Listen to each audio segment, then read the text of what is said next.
How can I naturally balance my hormones to improve energy, mood, and metabolism? But a lot of people end up spending tons of money trying to improve their metabolism, to speed it up, create healthy hormones, and they just waste time, money, and energy. For most people, if you want to maximize your hormones, a great way to do it, like Kyle said, is just getting a really good sleep. It just comes down to having a healthy lifestyle.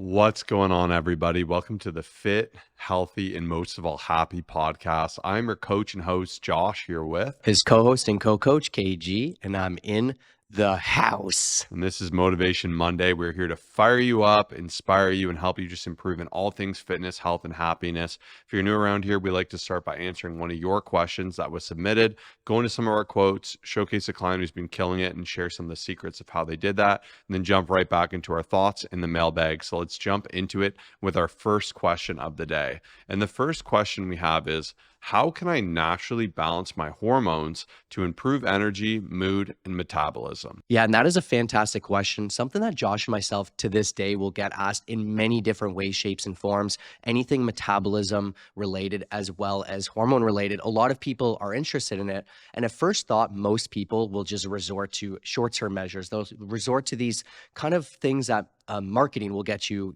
thinking about, right? Such as pills, supplements, specific fad diets. Like everyone wants to do it, right? Because it sounds sexy. Like, hey, improve your hormones with this one quick sip of a drink or one specific pill, or whatever the case is. But a lot of people end up spending tons of money trying to improve their metabolism, to speed it up, to increase their hormones, to create healthy hormones, and they just waste time, money, and energy. So I had to get that myth out of the way because once again, I hear it so often. And the truth is, the more that I've looked into it and helped more people just improve their hormones, their energy, their mood, their metabolism, all that stuff, it just comes down to having a healthy lifestyle. It comes down to doing the basics every single day and doing them well, such as moving your body, eating healthy food, managing stress, and having a good night's sleep. Like if you do those four things, every single part of your life will start to improve. Your hormones will function so great. Your metabolism will start to improve.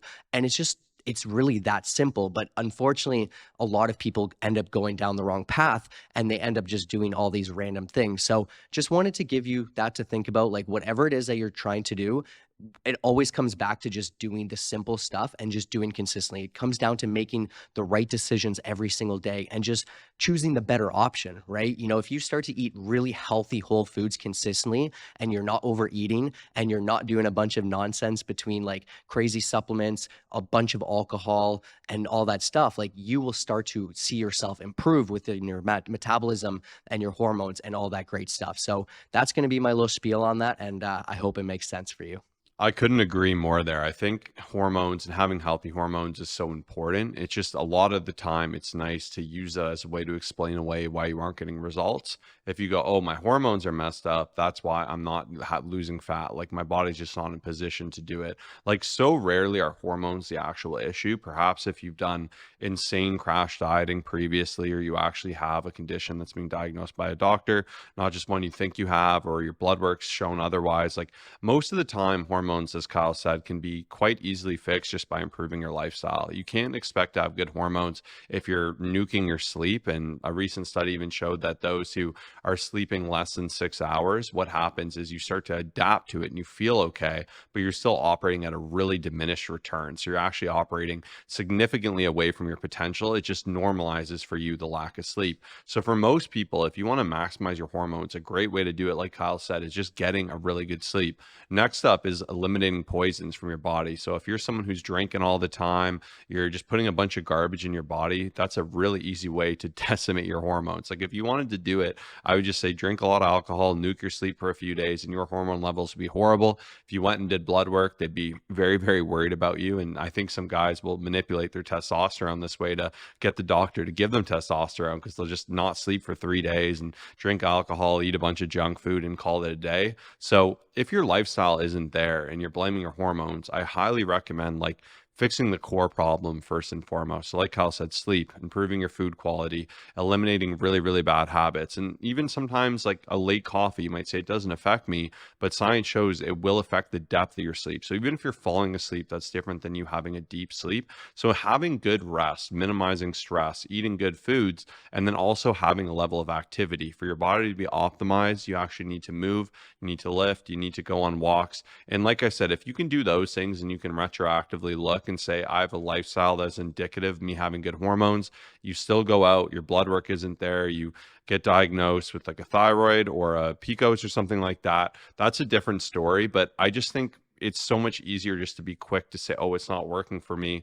because it's my hormones, instead of actually like doing the work to get after it. And then there are people that exist like this. It's just, in my experience, it's like so far and in between, like maybe 1 in 100 people that actually have an issue against it. And even so, if that is the case, the solution stays the same. It's getting more rest, taking care of your body, eating good foods. And you get caught up in the minutia of like, drink this certain fruit drink or this detox drink. Like, that's not what's going to do it. Instead, it's like the whole of your diet, what you're doing, eating more protein, like optimizing your body and your physique in really natural and obvious ways. And additionally, I think people sometimes will think they're in a deficit. They'll be logging their food and they won't lose weight. And they'll say, I'm eating a very low amount of calories. I'm eating 1,200 calories and I'm not losing weight. And I actually just put out an email on this because a lot of the time we'll just lie to ourselves and we'll smudge the numbers a bit. We'll underreport what we eat. Maybe we'll ignore a snack, or we'll log it all at the end of the day and we'll forget a lot of the odds and ends we had: butter, cooking with oil, not weighing our food. So you can actually mess yourself up in that sense. If you're not accurately tracking, you can kind of just deceive yourself into thinking I'm having 1,200 calories when maybe you're having 2,200. And then for you, it's frustrating because you feel like you're doing that good thing. You feel like you're putting in that work. So that's where you want to be really accurate with your tracking, eating a healthy amount. Naturally, like there are exceptions where there can be metabolic damage, where if you were like overly dieted for years, or you were in really unhealthy exercise habits, like more towards like anorexia or very high extremes.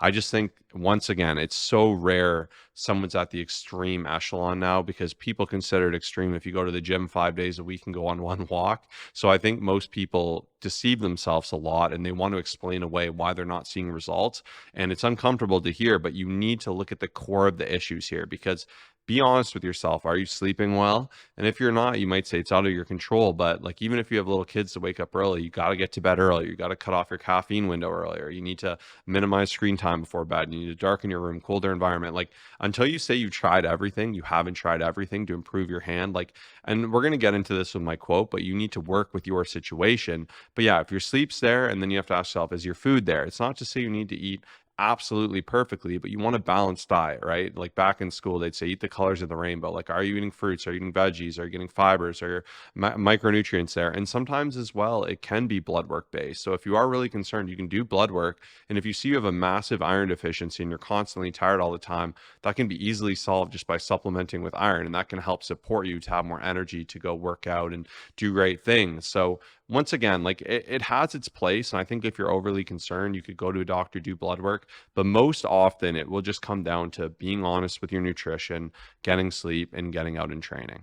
I'm really glad Josh mentioned all those, because although there's a lot of great things that you should be doing, at the same time, I remember a quote Josh said recently, and it was something along the lines of like, success isn't always about the things you should do, but it's about the things that you shouldn't be doing, right? And so, an example of this, and I kind of butchered that quote a bit, but it's like a lot of people will try to do good things. They'll say, you know what, I'm eating healthy, okay, I'm going to the gym, and you are doing stuff, but then it's like a constant push and pull. Like when you think about it, Josh had some good examples, but if I were to think of ways like to just really not help myself with my hormones, my metabolism, I would consistently scroll before bed. I would just always have junk food, a ton of it. And like, it's tough because you're like, hey, I'm eating great Monday to Thursday, and then Friday to Sunday, it's just like complete garbage. Or, you're saying no to some of these snacks, like you're doing a good job of that. And then there's some days you're just doing really bad. And then even like, between alcohol, between like, even sleeping in a like a space where it's like just not set up for success, like a good night's sleep. You have your windows all open so you can see all the lights flashing. Like I would just do all of that stuff. Like I would just make sure to just, make my environment just really hard to succeed. And like that's how I would mess up my metabolism and my hormones and all that stuff. But when you do think about just a healthy lifestyle, like everybody knows what it is. Like if I were to sit you down and you were to try to block out all of the trends and the crazy things that you've heard and some of the things your coworkers and social media has sold you on, you would all know exactly, hey, like Josh said, eat the colors of the rainbow, make sure to eat an adequate amount of protein, make sure to go to the gym and actually hit weights, and eat healthy and get a good night's sleep and manage stress. Like we all know the basics and what builds an amazing physique and lifestyle, but we all get distracted from everything else. And one of the biggest things, especially for our clients who have come into the program, there, and I had a few of them recently say, man, I'm so glad I signed up for this because to be honest, like they were, and they said this to me, like I was just buying into all the noise. I was buying supplements. I was buying all these different cookbooks and ebooks and this and that and the other, and just buying into all the nonsense. And when you come in and you have someone say, hey, listen, Sally, this is what exactly you need. This is going to be your workout program, your nutrition protocol, your calories, your supplement list, your goals within like, hey, we're going to improve the sleep, and here are some tips for you. And everything is taken care of. There's no way that you're going to fail. And so if you want to work with us one-on-one with a guarantee, all you have to do is message us Healthy Hormones. I promise you, we will get them in tip-top shape. We'll give you everything you need to do. And we'll actually create a system for you that's not just generic tips, which do absolutely help, but most people do need a specific game plan. So message Healthy Hormones to Instagram at Colossus Fit, COLOSSUSFIT, and I'd love to help you out. Yeah, and keep in mind, just an additional tip, your body craves like normalcy and routine. So a good way to nuke your hormones is to diet Monday to Friday, be overly restrictive, starve yourself out, and then just eat anything and everything on the weekend. Like those up downs are just the worst for your body. And especially in longer cycles, if you do a huge cut, you've lost like 10, 20, 30, 40 pounds, and then all of a sudden you just bounce back to your old ways and you gain all that weight back. That is so, so bad for your hormones. And that's where having support through these phases and doing it intelligently, because dieting effectively is starving yourself in a form, right? Because you're actually taking away calories to lose fat. So it sounds worse like that, and that's why they call it dieting. I think like dieting, but I think when you do it in a really intelligent way and you balance your calories, you don't do it overly aggressively or restrictively, and then you have a transitional plan like a reverse diet, body recomps, and you utilize these advanced tools. That's how you can do it way healthier, and you can really minimize, if any metabolic damage. But even as you do diet, like it's a natural process for your body to suppress hormones. So ghrelin and leptin are the big ones, and that will dictate how satisfied you are with food and how hungry you get. And that's why if you've dieted, you might notice you've been like ravenously hungry like never before. You may found that you've eaten big portions of food and you feel like you can't stop. And that's where it can turn into bad like binge eating behaviors that you definitely want to avoid. So that's where going about it right and having support is so important, especially if you have a lot to do or you've tried and failed before. Like having someone on your side is everything. And you can also avoid any damage here, right? So I think doing all this and doing this on a very professional, high level, just manner is so important. So definitely something we specialize in. We have over 5,000 transformations for a reason. We guarantee our transformations, and we're so proud of what we do. So message us Healthy Hormones. Whether you have metabolic damage or not, we can assess that, get that fixed, and get you in a great place. And now we're going to jump into our quote of the week, starting with Coach KG's. This one I'm excited about. I was listening to a motivational video. I think every single day you listen to our Monday podcast, you're going to hear me saying, I was listening to a motivation video. And by the way, I hope that we can be the motivation for you. Like we get a lot of amazing messages, and even some of our clients hitting PRs on Monday. Shout out Caleb. I know he's listening to this, but he's like, this is the motivation I needed to get through my workout. So like it inspires me to think that people are listening to this. They're getting fired up for their Mondays to see results. And I'm grateful to have you here. But on that motivational video, it was a very simple one. It said, it's not what happens to you, but how you respond to it that matters. And this is going to tie into my third question for today. So stay tuned for that. But I just feel like the easiest way to make things harder on ourselves is just to not have the proper reaction, right? You know, a lot of things are going to happen in our lives. Things will always come up, and we can make things significantly worse for ourselves, for those around us, and all that stuff if we just don't have the right reaction. And I feel like over the years, while things have happened, like I've done my absolute best just to be like, you know what, we have what's in front of us. let's take care of it. Let's make it work, and let's face it head on, right? And there are sometimes, like, I'm not perfect, but there have been some circumstances where I've definitely not handled things properly, and I just learned from it. But I just think it's such a good reminder that whenever something happens, whether it's an injury, a setback, maybe a work conflict causing you to not be able to go to the gym, or just like anything at all that seems to be a struggle for you, if you just take a few seconds, even maybe take an extra day, spend some time journaling, brainstorming. Like, Josh is great at thinking, and I commend him for that. Sometimes I'm just like, oh, I didn't even think about that. But I think it's such a powerful tool to utilize to make sure that you make the right adjustments going forward, instead of just like jumping into something right away. And obviously, I'm sure every one of you can think of a circumstance where, something's happened and you reacted to it poorly, but it's just a great reminder. So it's not what happens to you, but how you respond to it that matters. Yeah, and this goes hand in hand with my quote. I was talking to one of my clients, Caitlin.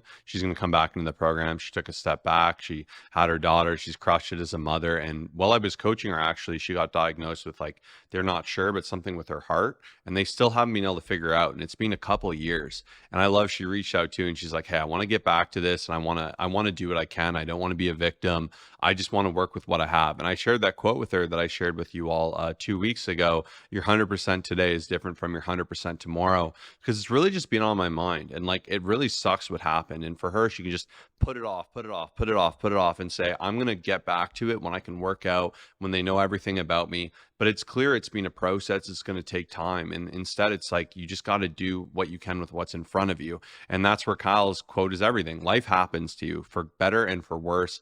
Things will pop up, challenges will come. It really, truly is how you respond to it. And jumping into my quote, it is, do what you can with what you have where you are. And this is from Theodore Roosevelt. And I love that as well, because it's always about working with it. I even remember when my first son was born, like, I just felt so cooped up in the hospital. It was brutal. And I'm like, oh, it's hard to leave, like, even for a bit, but they're both sleeping. I'm like, I'll go for a 10-minute walk. And normally, like, it seems so inconsequential and tiny, but even that 10-minute walk, I remember it refreshed me so much. I was in the sun, I was breathing fresh air, I was processing everything. I wasn't too far away. So, like, even sometimes, in the other day, actually, I saw one of my clients, Dave, at the gym. He's talking to me, and I'm like, man, I'm rushing, because I had a lot to do that day, and I was kind of getting ready with the trip, and there's a lot of things I had to do at home. And I'm like, I only got 45 minutes, but I'm going to make every second of it count. And like, normally this isn't a norm for me. Most often I have adequate time to be in the gym. It's never a rush like that. But in this case, there was only select days I could be in the gym. That was one I had to go. I was doing a lot of painting in my house, and like, it was just a big rush. But I'm like, I'm going to get in there. I'm going to make that 45 minutes the best it can be. And I had to stop a couple exercises short, but it was still a phenomenal workout. The contraction was amazing. I was really focused. And I think for some people, they'll say, if I can't go do my full workout, I'm not even going to go. So like, that attitude can be really tough. And a lot of the time, if you can just say, like, what can I do? What's in front of me? What's reasonable for today? And that attitude just keeps you going. It keeps you working towards solutions, to winning, to having success. Because if you just assume everything will always be super easy, it's not going to be realistic. You're going to have to get creative. You're going to have to navigate tough times, tough weeks, tough days. But the more you can do this as a skill, the better you'll be equipped and prepared in life for success. I think that's one of the biggest mistakes most people make that we talk to. It's just like, hey, I can't do it this week. I'm doing nothing. I can't track this day, so I'm going to do nothing. So just try not to be that person. I love that quote that Josh said. And I'm always thinking about that too. It's like, if I usually meditate for 10 minutes and I've got 4 minutes, I'll meditate for 4 minutes. Like, it's just that mindset alone, to me, is what will make the biggest difference on your journey to see long-term success. And this is what I love as a coach, learning my clients' lives. Like, everyone is so different. Some people have kids, some people are busy professionals. And like, for me, I've become really good at problem solving for people, because I've faced every situation you could ever imagine. So even if you feel like your situation's impossible, a lot of the time, just having someone to propose different solutions and say, hey, have you thought about it this way? We could do this. We can do, like, it's amazing. Sometimes my clients are like, oh my gosh, like, that is so helpful. Thank you. I didn't think of it. And I'm like, hey, that's what I'm here for. Right. And no matter what pops up, no matter what changes, right? Because some of my clients started with me when they were single, and they got married, and then they had kids, and they had to buy a house, and like, helping them navigate those different things. And even as I've gotten more personalized life experience, it's been nice to not only give my tips, but the tips I've been able to help my clients with. So once again, if you're struggling, you shouldn't be. Like, you should get someone on your team. It makes things so much easier. I think it's so funny because sometimes Josh and I will sit down and we'll like do some work and he'll say something. I'm like, dude, I didn't even think about that. Like, I don't know how you came up with that. And similar to, with me, like sometimes social wise, like I'll give him some different perspectives. And it's just like funny because that extra like outlook and that extra thought could just be the difference between like doing nothing or struggling and just like that light bulb going off on your head and you starting to see success. And so with that, one thing that I have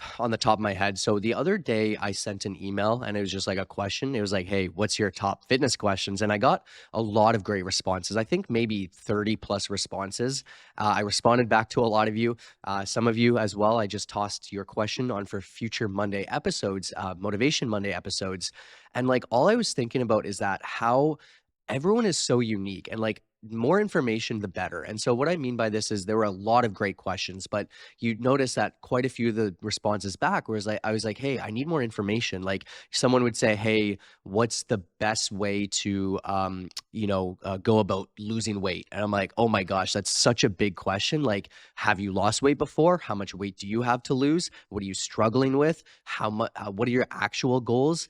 And so I find that where a lot of the whole fitness journey and some of the things that go on where people struggle, like kind of goes wrong, is just that there's just not as much information, right? And I was thinking about that. And that's why I feel like obviously our coaching program is so successful. Cause like, even I've got a few clients back, in the program with me, which I'm really excited about. And I just got them signed up this past week. I got their workout routines done. They sent me photos, they sent me measurements. And, at first, as we were chatting, I was able to figure out, okay, this person started to struggle at this exact point. Here's exactly what's going on in their life. And then they give me like a whole backstory. And I'm like, yes, like this is what I'm talking about.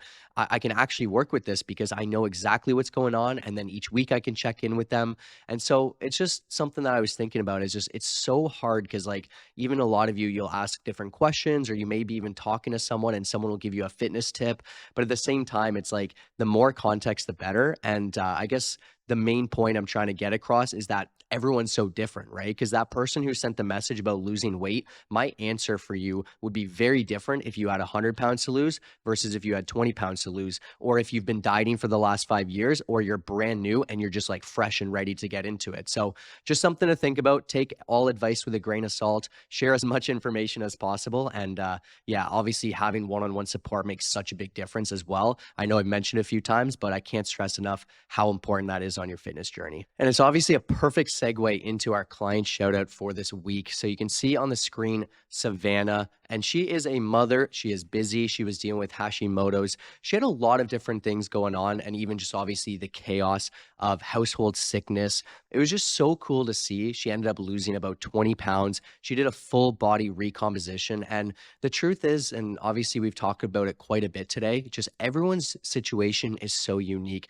And it's been really fun. Like we've got quite a few newer moms, and even I'm working with one right now. She's 2 months postpartum.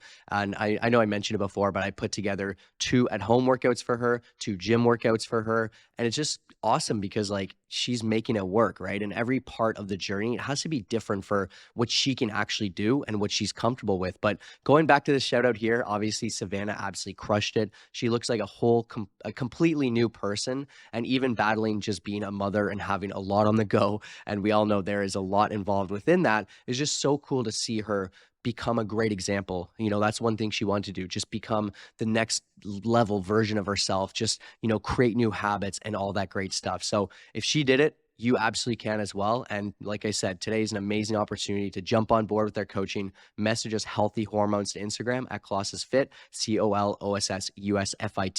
You deserve to be next. And there's no point in struggling. You don't need to struggle anymore. We have the solution and we'll guarantee your results. Huge shout out to Savannah, and I love just navigating that situation, right? Because these different things like the sickness and perhaps like first being a mother, like you can put things off for a year, 2 years, or a couple months, and you can do more damage and have to recover that damage. Whereas when you have someone on your side to navigate that, it truly is everything. I know we've said that a lot today, but it's something we really believe in. So we really wanted to make sure to share that because we are passionate about having having someone on your side, having support, because it makes the journey 100 times easier. But now we're going to jump back into our mailbox for our second question, which is, what are some ways to stay on track over the weekend?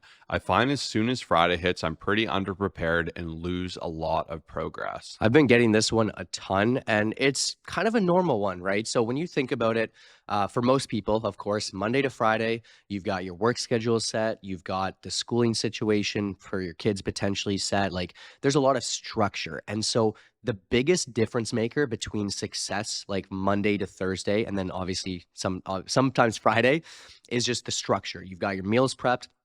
You know what you're doing. You're in the office. You've got like a schedule. You've got structure. And then most people, Friday to Sunday is just craziness. And even I've had some conversations. Like it's funny. One of my clients recently, he was telling me that he was trying to navigate this and make it all work. And I was asking him different questions, going back and forth. And I was like, hey, like, trying to get him to do a workout on the weekend. And he was just like, well, like it's a weekend. I don't want to get a workout in. I was like, bro, this is the exact mindset that a lot of people have. So we need to work through that. It's that once the weekend hits, things change. It's like, it's a weekend, right? So as soon as the 5 p.m. clock hits, a lot of people are like, okay, I'm free. I've got no responsibility. Like you have responsibility, but you get the point. It's that a lot of people just don't do what they were doing during the week. And then they end up changing their habits, right? And that's where my biggest recommendation is try to remain with some sort of structure throughout the weekend like you have during the week. And it doesn't have to be perfect, but it could just be simple, same breakfast. It could be eating around the same time. Even the gym, like one of the most underrated tips for me personally speaking is to get a good killer workout on the weekend. Like I used to do Monday to Friday, and ever since I switched like Monday to Thursday, take Friday off and then hit a Saturday workout, it's been great. I'm like, hey, if I'm going to get a workout in, like I want to make great decisions along with that instead of just like blowing all that progress if I got a killer big workout with tons of time on Saturday. So a lot of it just comes down to the mindset, the scheduling, and that's going to be the difference maker between struggling and seeing success over the weekend. Yeah, I would say the two biggest things are underpreparedness as well as a ripple effect. And I like Kyle's point about getting activity in, because the gym, oftentimes people are like, oh, I don't want to do it. And you can gauge what you want to do. But to me, I like the weekend generally, especially if you're someone who works 9 to 5. If you go on the weekend, you have more time. You can take a little bit more time in the gym. You kind of enjoy it more. You're not rushing from one thing to the other potentially, and you can kind of appreciate that. Starting with some movement, even on Sundays, I usually like to do a big walk. Like you just get a sense of accomplishment. When you do that, you feel really good. You feel satisfaction. You already feel healthy, and it makes you want to carry that momentum. Just the same, like you can get negative momentum as well. And that's what I mean by ripple effect, because if you're like underprepared and on Saturday, you don't know what you're eating and you just eat some garbage, and then you're like, oh, that was pretty good, I want to eat some more garbage, and you keep going, and then the next day you're supposed to work out but you stayed up late because you watched Netflix. Like you can see how it can really get out of control really quick. But just the same, you can reframe it to where you have more time. You could say, hey, every Saturday I used to make like really like fun Kodiak pancakes, and that would be like my treat outside of my Greek yogurt. I enjoy doing that. Lately I've just been enjoying the convenience of Greek yogurt. But you could take some more time to have a really fun healthy breakfast, or you could make a really nice lunch, or plan a really good barbecue, or do your meal prep in advance so you can enjoy that through the weekend. Because a lot of it, I just think, comes down to routine. During the week it's easy. If you're in a consistent routine, you pack your lunch, you prep for it, you go to the gym at a certain time, you can't dilly-dally and push it off till later. So I think adding some form of a schedule into your weekend is a really easy way to create a solution here. And then also to take the stress a bit off. I think a lot of people get scared because they always screw up on weekends, and they subconsciously think they will, and then they don't. When it happens, they're like, oh, it's just me screwing up again. So instead, if you can just say, hey, this is just like the week. What's my plan for today? How am I going to navigate this? Even myself, I noticed an opportunity where I'm like, yeah, I need to get back to logging everything before I eat it, getting back in that habit, because it's really easy on the weekend too, if you're eating different foods, to forget stuff, right? If you're out and you're like, oh, I'm going to get this fun bite here, or I'm going to have this snack here. If it's not getting tracked in later in the day, you may forget it. You may end up overeating. You might feel discouraged from that the next day.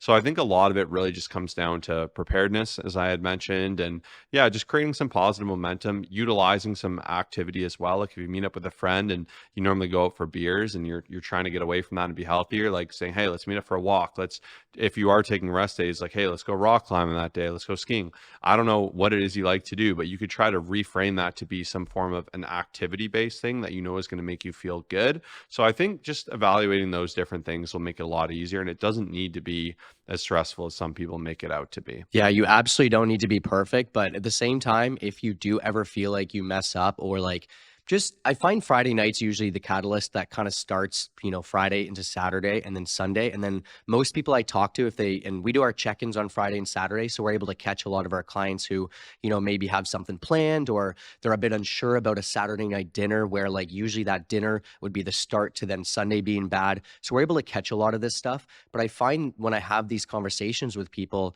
let's just say Friday night's the start of it, where you have a catch up with friends and there's going to be drinks involved. Most people, if they were to make bad decisions during that time, they would say, well, because I've messed up Friday, Saturday, I may as well go do all the stuff that I've been wanting to do. And I'm just going to go out to eat 3 times during the day. And I'm going to go to that donut spot that I've been wanting to do. And then I'll get back on track. And then Sunday's another one. And then Monday's like, okay, I'm finally back. And then 7 pounds later, you're just like, I have to start over again. And that was all because of your mindset, right? It's not that you have a problem. It's not that, yes, you were unprepared. Absolutely. But it's because you just kept telling yourself, what's the point? I've already messed up. And you just make it worse and worse. And so believe me, I've had Friday nights where I've gone out and, maybe been 200 calories over, or I just something, whatever the case is. And then I'm like, you know what?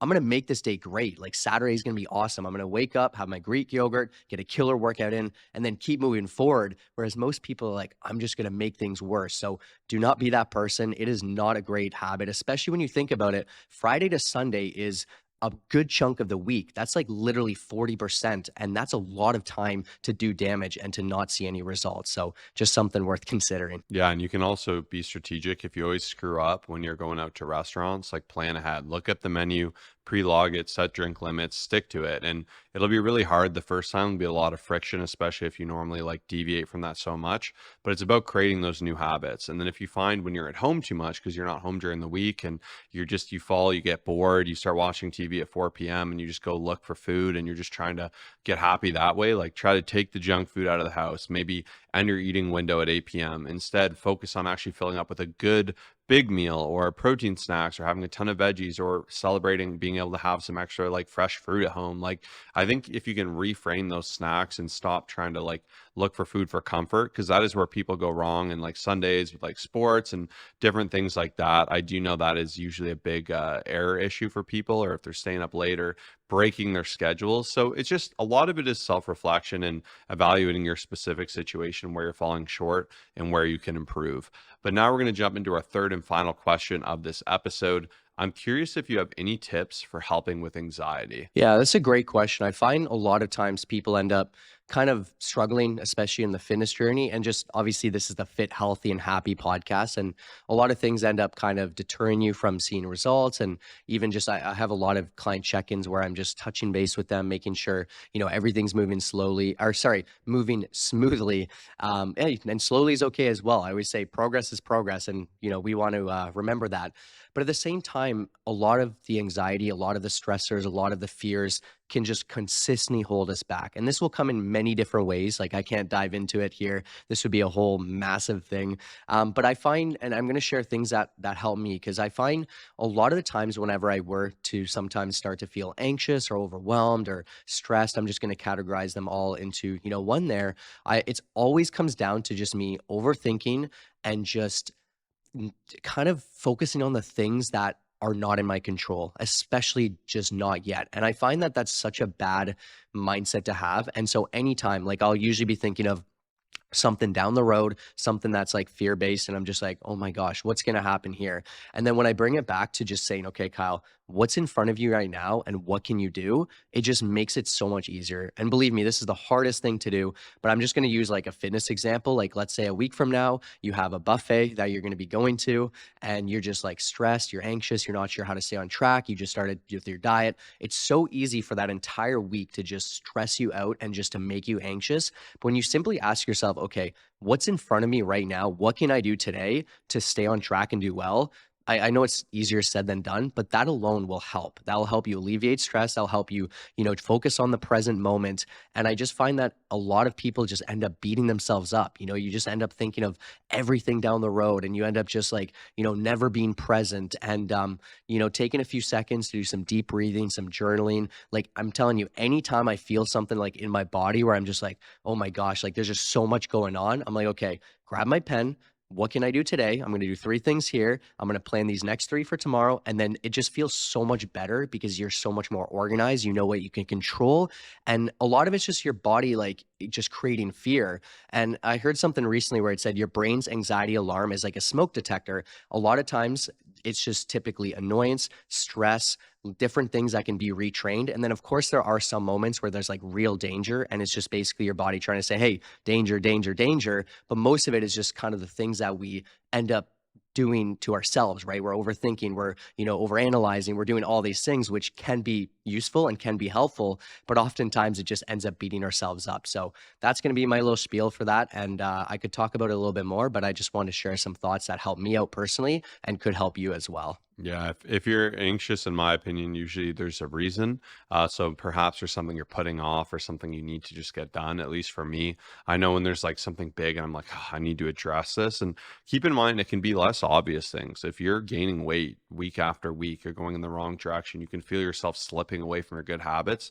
That's going to produce anxiety because you're going to be saying, "Oh, I should be doing this. I'm going the wrong way." Like, so I think really getting your life in order is a big part of this. And I understand that may not be realistic for everyone just to fix their life with the snap of the fingers. But even for me, it's like, what is the most important next step for me? So even for me and Kyle, like there's always a million things we need to do. And it's really important to say, like, I'm going to focus on what's in front of me right now and to really just isolate for that. And to Kyle's point, I think a lot of anxiety, especially if you are an overthinker, such as myself, like one quote that helped me a lot is you can't think your way out of overthinking.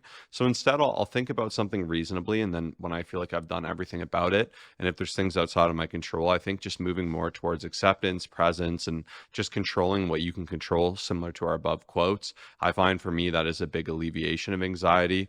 Once again, circling back to the hormone thing as well, like you're going to be more anxious if you're sleep deprived, if you're stressed out, if you're fueling your body with the worst food, if you're overweight, like it's just a reality, right? And even for me, like I see the gym as like a therapy session. Like you're able to do big breaths and lift heavy weight and have that physical exertion. Like even for me, just doing something physical and being able to breathe and move through that, to me, it's very relaxing and therapeutic. So I think people will be quick to cut the gym out when their anxiety grows or their stress grows, or like let's say there's a work thing that week and you say I'm going to skip the gym all week, I'm going to stay up and I'm just going to grind on this thing. Like that might not be the best strategy. You might be better to actually schedule in some workouts, get really good sleep, and look to be more strategic other ways and improve the depth of your work. So those mindset shifts have helped me a lot, and those are kind of my top tips. Yeah, and those are the hard things to do, but I'm telling you, when you always think in the future, like for example, running, like most people hate doing it, but you're like, hey, I know I feel better afterwards. So like when you are feeling,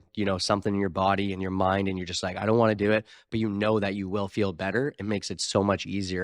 And the last thing I'll say is like also knowing what specific triggers there are, such as myself. I know that like for example, whenever I'm late, it does not work well. I get anxious. I don't like it. I don't like being late. I don't like people waiting for me. When there's uncomfortable conversations that need to be had, that's another thing. So I've learned that. I've learned to give myself more time to show up. I've learned that if there's something that I need to say to someone or whatever it is, like it's better than waiting 5 days. Just do it now and get it over with. So like we all know those things that make us kind of bottle up a bit and just like want to freeze. And the hardest thing is sometimes to do it. But when you do it, it ends up creating so much more less stress and just a better mindset for sure. So that's all I have for today.